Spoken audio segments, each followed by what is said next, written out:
नमस्कार, मैं रवीश कुमार। तो क्या भारत और चीन मिलकर डांस करने के लिए तैयार हैं? चीन के राष्ट्रपति शी जिनपिंग ने कहा है कि हाथी और ड्रैगन मिलकर डांस कर सकते हैं। राजनीति में डांस का एक और रूपक है। कौन किसके इशारे पर नाच रहा है, कौन किसे अपनी उंगलियों पर नचा रहा है। ऐसा डांस अच्छा नहीं होता। डांस वह अच्छा होता है जिसमें दोनों पार्टनर बराबरी के लगते हैं। अक्टूबर 2024 में रूस के कजान में प्रधानमंत्री मोदी और राष्ट्रपति शी जिनपिंग की मुलाकात हुई। 7 साल बाद प्रधानमंत्री मोदी बीजिंग जाते हैं, लेकिन इससे 5 साल से पूर्वी लद्दाख में सीमा पर जो भी तनाव है उसमें कुछ भी ठोस सुधार नहीं हुआ। दोनों देशों की तरफ से 50,000 से अधिक सैनिक तैनात बताए जाते हैं। प्रधानमंत्री मोदी ने भी इस सीमा विवाद की बात नहीं की। 2017 में डोकलाम और 2020 में गलवान में जो चीन ने किया उसके बारे में भारत खुलकर बात नहीं करता, चीन का नाम लेकर बात नहीं करता। सीमा पर शांति है, होनी चाहिए, इस तरह की रूटीन बातों से क्या हो जाएगा? क्या चीन के साथ सीमा विवाद का मसला इतना छोटा है कि आप भारत की जनता को मानसरोवर की यात्रा का फोटो दिखाकर संबंधों को सामान्य और बेहतर बताने लग जाएं? 2020 के बाद से आयात के मामलों में भारत चीन पर ज्यादा निर्भर हुआ है। करीब 100 अरब डॉलर का व्यापार घाटा है। भारत चीन से सामान खरीदता रहा। चीन भारत से खास आयात नहीं करता है। एक सवाल यह भी बनता है कि भारत ऐसा क्या बनाता है कि चीन को खरीदना ही चाहिए? चीन जरूर कुछ ऐसा बनाता है जिसका विकल्प दूसरे बाजार में भारत के लिए उपलब्ध नहीं। तभी सीमा विवाद के बाद भी भारत चीन से आयात करता रहा। इसका मतलब है व्यापारिक रिश्ते तब भी सामान्य होते हैं जब सामरिक संबंध खराब हो जाते हैं। बताना यह चाहिए कि एससीओ की बैठक के बाद भारत और चीन के बीच सामरिक रिश्तों में क्या बदलाव आया। क्या कोई ऐसी बराबरी नजर आती है जिससे लगे कि दोनों दोस्त एक अच्छे डांस पार्टनर की तरह डांस करने के लिए तैयार हैं और दुनिया हाथी और ड्रैगन को एक साथ डांस करते देख मोहित हो जाए? लेनर्ड कोहेन भोजपुरी के गायक नहीं थे, ना ही उनका घर आरा जिला था। कनाडा के थे। 50 और 60 के दशक की महत्वपूर्ण हस्ती रहे हैं। कवि, उपन्यासकार, गीतकार सब थे। गाते भी शानदार थे। हाथी और ड्रैगन के डांस के बहाने लेनर्ड कोहेन का यह गाना याद आ गया है। यह गाना यूट्यूब पर है, dance me to the end of love. काश हमारे पास इसकी कॉपीराइट होती और उनकी आवाज में ही यह गाना आपको सुनाता। दो जोड़ी अगर डांस कर रही है तो हर स्टेप नपा तुला होना चाहिए। दोनों के बीच नहीं दिखने वाला नियंत्रण, संतुलन, सम्मान और भरोसा भी होना चाहिए। अगर दोनों के बीच भरोसा होता तो हाथी और ड्रैगन का डांस देखकर राष्ट्रपति ट्रंप वॉशिंगटन की सड़कों पर किसी दिल जले की तरह बियर की बोतलें तोड़ने लग जाते। महानतम गायक लेनर्ड कोहेन के इस गाने में प्रेमी प्रेमिका से डांस का निवेदन करते हुए कहता है, मुझे संभालना, घबराहट, बेचैनियों के उन लम्हों में भी तब तक संभालना जब तक मैं संभल न जाऊं। यह जो वायलिन जल रही है उसकी फिक्र मत करो, मुझे बस अपनी सुंदरता की बाहों में लिए चलो। और जब तक मैं तुम्हारे आलिंगन में पूरी तरह सुरक्षित ना हो जाऊं तब तक तुम जैतून की शाखाओं की तरह उठाए रखना और मेरे लिए वह कबूतर बन जाना जो शाम को घर वापसी का रास्ता दिखाता है, लेकिन मुझे प्यार के आखिर तक नचाती रहो। Dance me to your beauty with a burning violin, dance me through the panic till I am gathered safely. क्या भारत और चीन इस भरोसे के साथ लेनर्ड कोहेन के इस गाने पर डांस कर सकते हैं? आई मीन ड्रैगन और हाथी। जोड़ी डांस में इस तरह से डांस करना होता है कि दोनों पार्टनर की निजता और गरिमा बनी रहे, तभी वो डांस सुंदर लगता है। क्या वो सब भारत और चीन के बीच मुमकिन है? शी जिनपिंग भले हाथी और ड्रैगन के डांस की बात कर रहे हैं, लेकिन उनका असली डांस पार्टनर पाकिस्तान ही है, जिसे वे अपनी उंगलियों पर नचाते होंगे या उसके साथ डांस करते होंगे। जितनी तस्वीरें प्रधानमंत्री मोदी की आई हैं, उतनी ही तस्वीरें पाकिस्तान के प्रधानमंत्री शहबाज शरीफ के पुतिन से लेकर शी जिनपिंग से मिलने की भी आई हैं। रूस के राष्ट्रपति पुतिन और शहबाज शरीफ की बातचीत हुई और पुतिन ने पाकिस्तान को पारंपरिक मित्र कहा है। शंघाई कोऑपरेशन ऑर्गेनाइजेशन का आयोजन किसी भी तरह से देखिए यह चीन का था और दुनिया के बड़े हिस्से में अपने नेतृत्व की धाक जमाने का आयोजन लगा। सम्मेलन के बाद बीजिंग में मिलिट्री परेड के दौरान पाकिस्तान के प्रधानमंत्री शहबाज शरीफ भी नजर आए, रूस के राष्ट्रपति पुतिन और उत्तरी कोरिया के राष्ट्रपति किम जोंग भी। प्रधानमंत्री मोदी की मुलाकाती तस्वीरों को लेकर गोदी मीडिया जितनी चाहे उतनी तारीफ कर ले, प्रोपेगेंडा कर ले, लेकिन उन्हें भी पता है कि सच्चाई क्या है। चीन पाकिस्तान का साथ नहीं छोड़ेगा और भारत कभी पाकिस्तान की मदद करने के लिए चीन का नाम नहीं लेगा। ऑपरेशन सिंदूर के बाद कई महीने गुजर गए, लेकिन भारत ने अभी तक आधिकारिक तौर पर चीन की भूमिका का नाम नहीं लिया। भारतीय सेना के उपाध्यक्ष lieutenant general Rahul R Singh ने कहा है कि भारत की लड़ाई पाकिस्तान से नहीं, चीन से भी थी। हमारा मानना है कि कनेक्टिविटी के हर प्रयास में संप्रभुता और क्षेत्रीय अखंडता का सम्मान होना चाहिए। यही एससीओ चार्टर के मूल सिद्धांतों में भी विदित है।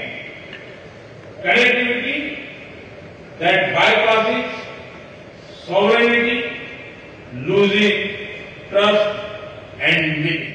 प्रधानमंत्री मोदी ने डांस के प्रस्ताव का जवाब डांस से नहीं दिया। वे पड़ोसी और अधिक आबादी के नाते भारत और चीन के साथ आने की बात कर रहे हैं, जो बताता है कि उनका भरोसा चीन में अभी ज्यादा नहीं है। चीन की महत्वाकांक्षी योजना बॉर्डर रोड इनिशिएटिव में भारत शामिल नहीं है। बिना चीन का नाम लिए प्रधानमंत्री मोदी ने कहा, संप्रभुता को दरकिनार कर बनाए जाने वाला कोई भी संपर्क अंततः भरोसा और मतलब दोनों खो देता है। भारत के अखबारों की हेडलाइन में पहलगाम हमले की निंदा को भारत की जीत बताया गया है। इस पर इतना जोर क्यों है? और साझा बयान में जाफर एक्सप्रेस पर आतंकी हमले को शामिल करना फिर किसकी जीत है? अगर यह जीत है तब तो साझा बयान की जिस पंक्ति में भारत की जीत हो रही है, उसी की अगली पंक्ति में पाकिस्तान की भी हो रही है। हेडलाइन में जाफर एक्सप्रेस की बात छिपा ली गई, जिसके लिए जिम्मेदार भारत को बताता है पाकिस्तान और भारत इससे करता है इनकार। निंदा एक रूटीन कार्रवाई है। इसी एससीओ के रक्षा मंत्रियों की बैठक में साझा बयान जारी हो रहा था। पहलगाम हमले को शामिल नहीं किया जा रहा था। राजनाथ सिंह ने साइन नहीं किया। पहलगाम हमले की निंदा पर जोर शायद इसलिए है कि विपक्ष बार बार कह रहा है ऑपरेशन सिंदूर के समय भारत अलग थलग पड़ गया था, किसी ने भारत का खुलकर साथ नहीं दिया। क्या उसका जवाब यह होगा कि पहलगाम हमले की निंदा कर दी गई है? क्या निंदा इतनी बड़ी बात हो गई? या बड़ी बात यह होती कि भारत चीन का नाम लेता और कहता कि आज भी एससीओ के सदस्य देश पाकिस्तान का साथ देते हैं जो भारत के खिलाफ आतंकी हमले में शामिल है। प्रधानमंत्री मोदी ने कहा, भारत और चीन आतंकवाद के पीड़ित रहे हैं। इसे लेकर लोग हैरान हैं, पूछ रहे हैं चीन कैसे आतंकवाद से पीड़ित है? क्या भारत की तरह आतंकवाद से पीड़ित है? उस पर कब और किसने आतंकी हमला किया? प्रधानमंत्री मोदी कहते हैं भारत और चीन रणनीतिक रूप से स्वायत्त हैं। दोनों देशों के रिश्तों को किसी तीसरे देश के लेंस से नहीं देखा जाना चाहिए। प्रधानमंत्री मोदी किस तीसरे देश के लेंस की बात कर रहे हैं? पाकिस्तान और चीन के संबंधों की या अमेरिका की बात कर रहे हैं? उनके इस बयान का यही मतलब है कि भारत इस बार झप्पी कूटनीति के आवेग में नहीं बहना चाहता। समझ गया है कि भारत की जनता झप्पी और फोटो का गेम समझ रही है। मूल सवाल है कि साझा बयान में आतंकवाद की निंदा हो गई, ठीक बात है, लेकिन कोई यह क्यों नहीं बताता कि कैसे सब देश आतंकवाद के खिलाफ मिलकर लड़ने जा रहे हैं? क्या पहले लड़ते रहे हैं, कभी लड़ेंगे भी, या आतंकी हमले के समय भारत के खिलाफ पाकिस्तान का साथ देंगे? तब क्या होगा? बीजेपी के समर्थकों का हाल बहुत बुरा है। कल तक इन्हें चीन के विरोध में लगाया गया कि झालर का विरोध करो, अब इन्हें डॉलर के बहिष्कार में लगाया जा रहा है। बताया जा रहा है कि अमेरिका नहीं तो क्या हुआ, चीन के साथ फोटो उत्पादन हो रहा है, उसी से बहसोत्पादन करो कि भारत सुपर पावर हो रहा है। अभी अभी तो आईटी सेल के चक्कर में आप लोग तुर्की का विरोध कर रहे थे, बहिष्कार करने लगे, लेकिन तियानजिन में प्रधानमंत्री मोदी तुर्की के राष्ट्रपति एर्दोआन के साथ सामान्य और सहज नजर आए। एससीओ की सबसे बड़ी सफलता यही थी कि बहिष्कार करने वाले नेता सत्कार का फोटो बंटवा रहे थे। अच्छी तरह से जाहिर है कि एससीओ के जरिए चीन अपना प्रभुत्व कायम करना चाहता है, कभी दक्षिण एशिया में भारत ने भी इसी तरह की पहल की। 2014 में अपने शपथ ग्रहण समारोह में प्रधानमंत्री मोदी ने सार्क देशों के प्रधानमंत्रियों और प्रमुखों को बुलाया, फोटो खिंचवाया गया, बाद में सार्क को भुला दिया गया। लोग पूछ रहे हैं, एससीओ में चीन के पीछे क्यों चलने गए? भारत का बनाया हुआ सार्क क्यों खत्म कर दिया गया?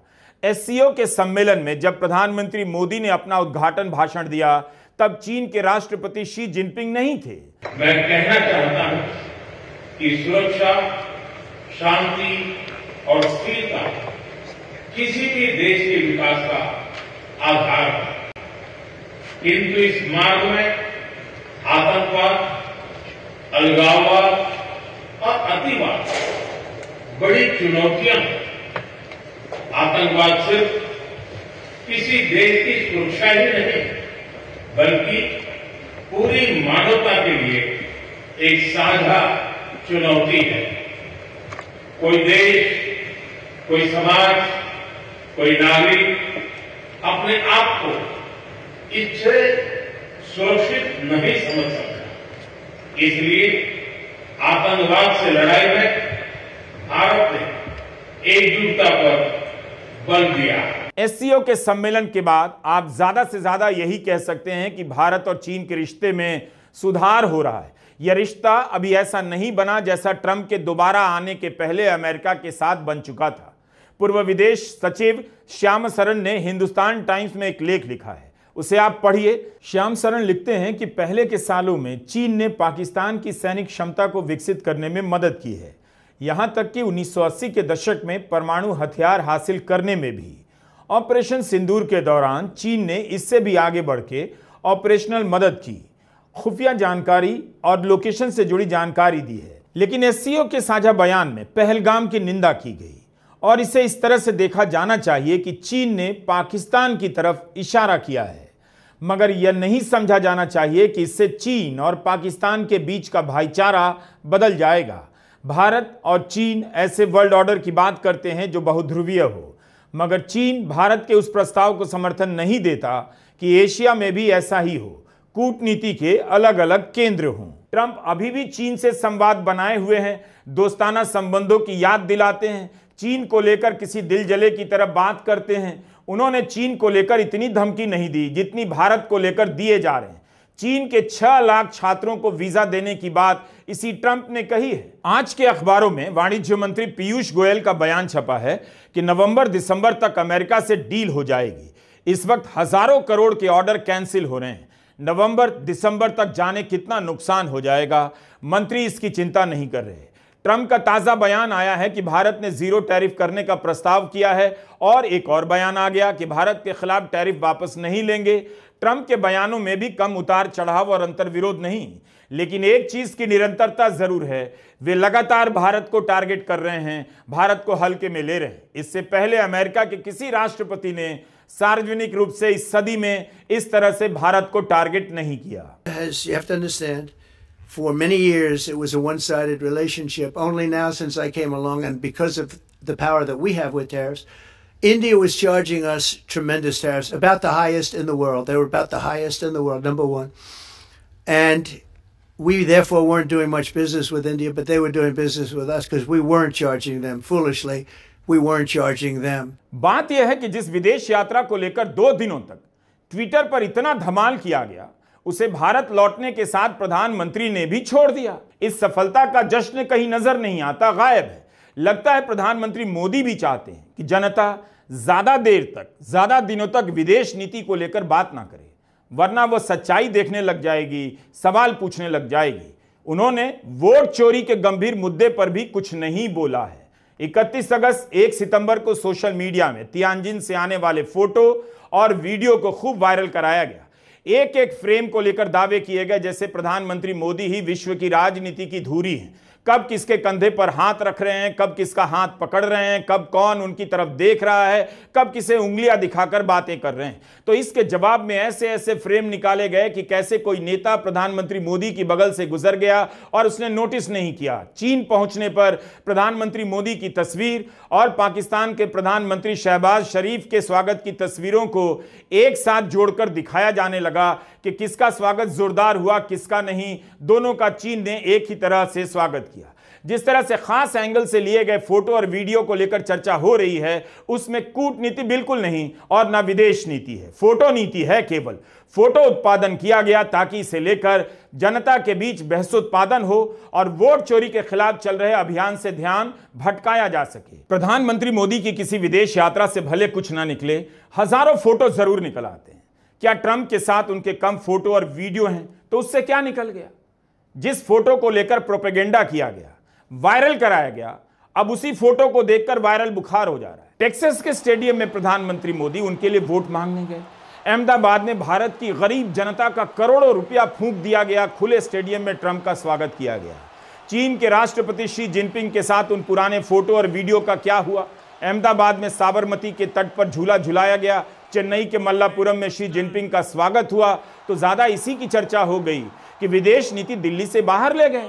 ग्लोबल लीडर दिल्ली नहीं आते, अब बनारस जाते हैं, अहमदाबाद, चेन्नई जाते हैं। तो फिर उससे हुआ क्या और क्या बदल गया? कोई बताता नहीं, किसी बात का कोई जवाब नहीं दिया जाता। बस गरीब जनता के बीच फोटो ठेल दिया जाता है कि लो फोटो देखो, प्रधानमंत्री मोदी कैसे रूस के राष्ट्रपति से बतिया रहे हैं, कैसे चीन के राष्ट्रपति से बतिया रहे हैं। लेकिन हम नहीं जानते और ना हमें दिखाया जाता है कि उसी सम्मेलन में 20 और देश के राष्ट्रपति और प्रधानमंत्री हैं, उनसे पुतिन और शी जिनपिंग कैसे बतिया रहे हैं। हम हर फोटो को खारिज नहीं कर रहे, लेकिन जिस तरह से इस सम्मेलन की चर्चा को फोटो वीडियो तक सीमित कर दिया गया है, उस पर बात जरूरी है। सारी तस्वीरों में एक तस्वीर जरूर व्हाइट हाउस को खटकेगी और यह है पुतिन और मोदी का एक साथ कार में जाना। यह सबसे सुरक्षित प्राइवेट जगह होगी, खुफिया तंत्र की नजरों से दूर। रूस से तेल खरीदने के कारण अमेरिका ने भारत पर जुर्माना लगाया है और भारत के प्रधानमंत्री रूस के राष्ट्रपति के साथ कार में यात्रा कर रहे हैं। बाकी तस्वीरों की तरह यह अलग है, बाकी तस्वीरों से यह अलग तस्वीर है। गोदी मीडिया की उछल कूद से अलग हटकर सोचिए इसका क्या असर होगा। भारत ने इसके साथ क्या एक नई दुनिया चुन ली या उस दुनिया से खुद को अलग कर लिया जो अमेरिका के आसपास घूमती है? क्या यह तस्वीर ट्रंप को गंभीर चुनौती है? लेकिन इससे क्या बदल रहा है? पुतिन तो किम जोंग को भी अपनी कार में बिठाकर घुमा रहे हैं, उसका वीडियो भी वायरल हो रहा है। क्या ट्रंप इस तस्वीर को देखकर टैरिफ वापस ले लेंगे? ऐसा लगता है इस बैठक में अमेरिका आया नहीं था मगर हर समय मौजूद था। राष्ट्रपति ट्रंप का भूत हर फ्रेम में पीछा कर रहा था। इसमें क्या बड़ी बात है? यह एक और आलोचना है। ट्रंप के टैरिफ की आलोचना खुद चीन सामने से कर चुका है, नाम लेकर कर चुका है। चीन के अलावा कई और देश हैं जो नाम लेकर ट्रंप की नीतियों की और ट्रंप की आलोचना कर चुके हैं। अकेले भारत है जिसने नाम लेकर चुनौती नहीं दी। भारत के प्रधानमंत्री मोदी ने कभी ट्रंप का नाम नहीं लिया। एससीओ के साझा बयान में एक बड़ी बात तो हुई कि गजा में जारी हमले की निंदा हुई, ईरान पर इसराइल और अमेरिका के हमले की निंदा की गई, इस पर भारत ने साइन किया। यह बड़ी बात है। अगर यह बड़ी बात है तब फिर गजा में हो रहे नरसंहार को लेकर भारत अकेले इसराइल की निंदा क्यों नहीं करता? एक एंगल अमेरिका का है, वो इस बैठक को कैसे देख रहा है। 1 सितंबर को भारत स्थित अमेरिकी दूतावास का यह ट्वीट देखिए। अमेरिका भारत को प्यार से याद दिला रहा है कि हम और तुम पुराने साथी हैं। 1 सितंबर की सुबह 11:30 बजे जब चीन से एससीओ की तस्वीरें आ रही थी, उसी समय यह ट्वीट आया। अमेरिका के विदेश मंत्री मार्को रूबियो के वक्तव्य को पोस्ट किया है जिसमें वो दोनों देशों के आर्थिक रिश्ते और तरक्की की बात कर रहे हैं। अब आप बताइए, क्या गोदी चैनल इसकी हेडलाइन चलाएंगे कि अमेरिका झुक गया? क्या यह याद दिलाकर अमेरिका झुक गया है और रूस के राष्ट्रपति के साथ कार में बैठकर प्रधानमंत्री मोदी ने अमेरिका को झुका दिया है? धरातल पर ऐसा कुछ भी नहीं हुआ। 1 सितंबर के कुछ दिन पहले भारत में अमेरिका की तरफ से यह भी ट्वीट किया गया, अगर आप अमेरिका में तय सीमा से ज्यादा रहेंगे तो निकाल दिए जाएंगे और अस्थायी रूप से अमेरिका जाने पर बैन लगा दिया जाएगा। ऑस्ट्रेलिया में भारतीय प्रवासियों के खिलाफ प्रदर्शन हो रहे हैं, उसकी खबर गोदी मीडिया सामान्य रूप से नहीं बताएगा।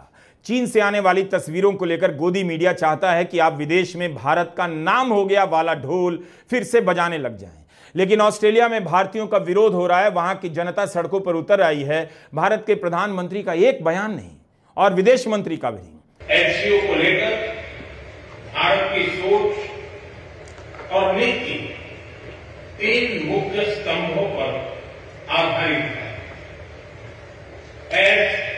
SCO, S security, C connectivity, O opportunity. पहले स्तंभ S यानी सिक्योरिटी के संदर्भ में मैं कहना चाहता हूं कि सुरक्षा, शांति और स्थिरता किसी भी देश के विकास का आधार है, किंतु इस मार्ग में आतंकवाद, अलगाववाद और अतिवाद बड़ी चुनौतियां हैं।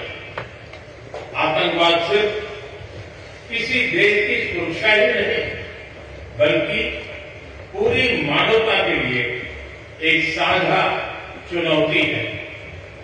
कोई देश, कोई समाज, कोई नागरिक अपने आप को इससे सुरक्षित नहीं समझ सकता। इसलिए आतंकवाद से लड़ाई में भारत ने एकजुटता पर बल दिया।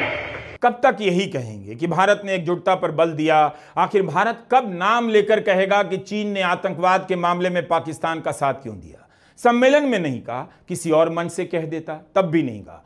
अगर एकजुटता होती तो चीन पाकिस्तान का साथ देता। कोई कह सकता है कि प्रधानमंत्री मोदी ने चीन और पाकिस्तान की तरफ इशारा किया। आप इशारा कर रहे हैं, पाकिस्तान आतंकी हमला कर रहा है, चीन उसका साथ दे रहा है, और अभी तक आप इशारों इशारों में बातें कर रहे हैं। इस दुख की घड़ी में जो मित्र देश हमारे साथ खड़े रहे, मैं उनका आभार व्यक्त करता हूं। यह हमला केवल भारत की अंतरात्मा पर ही आघात नहीं था, यह मानवता में विश्वास रखने वाले हर देश, हर व्यक्ति को खुली चुनौती थी। ऐसे में प्रश्न उठना स्वाभाविक है, क्या कुछ देशों द्वारा आतंकवाद का खुलेआम समर्थन हमें स्वीकार्य हो सकता है? एक्सेलेंसी, हमें स्पष्ट रूप से और एक स्वर में कहना होगा कि आतंकवाद पर कोई भी डबल स्टैंडर्ड स्वीकार्य नहीं होंगे।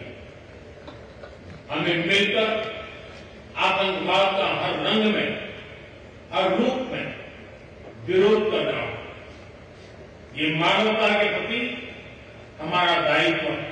क्या यह दोहरापन नहीं कि जिस चीन ने पहलगाम के बाद पाकिस्तान की मदद की, उसी चीन के दौरे पर है और उस चीन की तस्वीरों को लेकर भारत में वाहवाही करवा रहे हैं? क्यों नहीं हम उन तस्वीरों को सामान्य तरीके से पेश कर सकते हैं? क्या भारत में चीनी दूतावास और अमेरिकी दूतावास नोट नहीं कर रहा होगा कि फोटो को लेकर जिस तरह से उत्साह यहां पैदा हो रहा है? लगता है इन्हें केवल मतलब फोटो से है, तो फोटो की अपॉर्चुनिटी प्रधानमंत्री मोदी को दे दो, बाकी चीजें खुद तय करो। गोदी मीडिया से बाहर निकलकर देखिए तो विदेशी मामलों के विश्लेषकों के लेखों के टाइटल से पता चलता है कि जानकारों में इस रिश्ते को लेकर कितना संदेह है। प्रोजेक्ट सिंडिकेट में ब्रह्मा चेलानी के लेख का टाइटल है appeasing China won't help India counter Trump. Frontline से बात करते हुए चीन में भारत के पूर्व राजदूत अशोक कांता ने कहा है कि चीन के साथ अर्ली हार्वेस्ट का प्रस्ताव चिंताजनक है, इसे लेकर कोई भ्रम नहीं होना चाहिए। ट्रिब्यून के संपादकीय का शीर्षक है Modi Xi bonhomie, cautious optimism should be India's mantra. मतलब चीन के साथ यह जो फोटोबाजी हो रही है, जिसे इंग्लिश में बॉनहोमी कहते हैं, इससे खास नहीं बदलने वाला, सतर्क रहिए। ट्रंप भारत के साथ अच्छा नहीं कर रहे हैं। उनके फैसले में भारत को लेकर एक खास तरह की चिढ़ दिखती है, मगर यह चिढ़ क्यों पैदा हुई, किसके कारण पैदा हुई? ट्रंप के कारण है या प्रधानमंत्री मोदी के कारण है? क्या आप इस सवाल का ठीक से जवाब जानते हैं? कुछ फोटो ऐसे भी हैं जो खींचे तो गए हैं मगर उनकी बात नहीं हो रही। एस जयशंकर यूपीए सरकार के समय चीन में 4 साल तक राजदूत रहे, वो इस दौरे में कहीं नजर नहीं आए। चीन और रूस के साथ हुई द्विपक्षीय वार्ताओं में जिनपिंग और पुतिन के साथ उनके विदेश मंत्री थे, लेकिन प्रधानमंत्री मोदी के साथ उनके विदेश मंत्री नहीं थे। जयशंकर क्यों नहीं गए? इसका एक घिसा पिटा बहाना मीडिया में नजर आया, उनकी सेहत ठीक नहीं। स्वास्थ्य का बहाना पहले भी दिया जा चुका है। पूर्व उपराष्ट्रपति जगदीप धनखड़ ने स्वास्थ्य का ही हवाला देते हुए इस्तीफा दिया। जब से इस्तीफा दिया तब से दुनिया की नजरों से गायब है। कभी खबर आती है ओटीटी पर वेब शो देख रहे हैं, कभी रिपोर्ट आ जाती है डेंटिस्ट के पास जा रहे हैं, और अब रिपोर्ट हो रही है कि अपनी विधायक पेंशन की बहाली की मांग कर रहे हैं। गोदी मीडिया ने प्रधानमंत्री मोदी के विदेश दौरे को इतनी कवरेज दी, क्या इस बात को रेखांकित किया कि विदेश मंत्री चीन में नहीं हैं, भारत में हैं। एससीओ में प्रधानमंत्री भारत का पक्ष रख रहे हैं और विदेश मंत्री एस जयशंकर रीट्वीट पर रीट्वीट किए जा रहे हैं। कभी मन की बात का फोटो डालते हैं तो कभी पुरानी तस्वीरें डालकर उज्बेकिस्तान को स्वतंत्रता दिवस की बधाई देते हैं। विदेश मंत्री की जगह प्रधानमंत्री के साथ 80 वर्षीय राष्ट्रीय सुरक्षा सलाहकार अजीत डोभाल बैठे। एक तरफ उनके बीमार होने की चर्चा चल रही है तो एससीओ सम्मेलन के दौरान ही विदेश मंत्री chief of naval staff admiral Dinesh Tripathi के साथ मुलाकात की तस्वीर ट्वीट कर देते हैं। क्या एस जयशंकर इतने बीमार हैं कि चीन नहीं जा सके? 1994 के दशक में जब कश्मीर में मानवाधिकार के उल्लंघन को लेकर संयुक्त राष्ट्र का बयान आने वाला था, कई पश्चिमी देश उसके पीछे थे, तब भारत के विदेश मंत्री अस्पताल से उठकर ईरान चले गए। उन्हें व्हील चेयर पर तेहरान एयरपोर्ट पर उतारा गया। नरसिम्हा राव ने उन्हें भेजा ताकि ईरान भारत का साथ दे और प्रस्ताव गिर जाए। ईरान ने भारत का साथ दिया। क्या मोदी सरकार के विदेश मंत्री एस जयशंकर इतने बीमार थे? दिनेश सिंह उस समय एम्स में भर्ती थे, किसी को पता ना चले, हंगामा ना हो, इसलिए उनके बिस्तर पर किसी और को लिटा दिया गया था। बीमार विदेश मंत्री को डॉक्टरों के साथ भारतीय वायुसेना के विशेष विमान में तेहरान के लिए उड़ा दिया गया और मार्च की ठंड में तेहरान एयरपोर्ट पर जब उतरे तो उनका स्वागत करने के लिए ईरान के तब के विदेश मंत्री आए। व्हील चेयर पर भारत के विदेश मंत्री को देखकर पूछ बैठे, ऐसी क्या बात हो गई कि आप भारत से चलकर आए हैं? इसके बाद दिनेश सिंह बीमारी की हालत में लगातार ईरान के अधिकारियों को भारत का पक्ष समझाते रहे। ईरान के तत्कालीन राष्ट्रपति अली अकबर हाशमी रफसंजानी से बात की और उनसे एक ऐसा वादा लेकर शाम तक दिल्ली भी आ गए जिसकी किसी को भनक नहीं लगी। पत्रकार इफ्तिखार गिलानी की इस रिपोर्ट पर कोई बात क्यों नहीं कर रहा? एससीओ की बैठक में क्या हुआ, इसे लेकर अभी विश्लेषण चलते रहेंगे। जैसे जैसे विश्लेषण आएंगे आप उन्हें पढ़ते रहिए। आज का वीडियो हमने इसलिए बनाया ताकि आप कूटनीति के असल परिणामों को देख सकें, सवालों से समझ सकें, वायरल फोटो और वीडियो के प्रवाह में ना बह जाएं। अब और अपने साथ इस तरह का धोखा मत होने दीजिए। नमस्कार, मैं रवीश कुमार।